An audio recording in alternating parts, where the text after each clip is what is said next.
One of the big problems has been in the past, not enough Chinese people are registering to vote. I think about 30% of Chinese people aren't on the electoral register. And what this means is that politicians, decision makers look at that and think, well, Chinese people aren't interested in politics. I don't need to go and win their vote.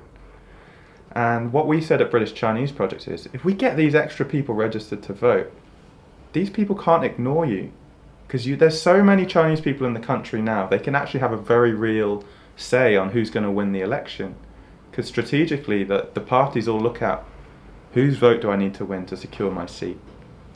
And they think, oh, the Chinese people aren't registered to vote, they're not going to vote in the election, I can ignore them. But we say, don't give politicians a reason to ignore you. Register to vote.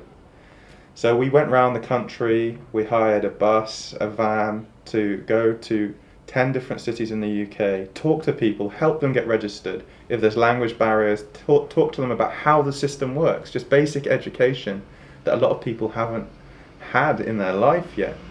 And when you break it down and make it simple for them, they're like, okay, I understand why this needs to be done.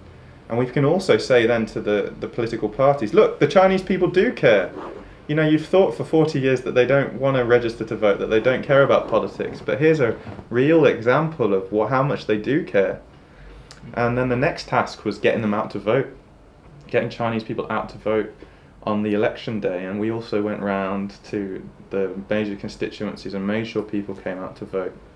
I remember seeing them all, a group of them all stood outside the polling station all talking in Cantonese together. I think they were trying to deliberate exactly how it was done. They were trying to gee each other up for courage to go inside because their English skills weren't great.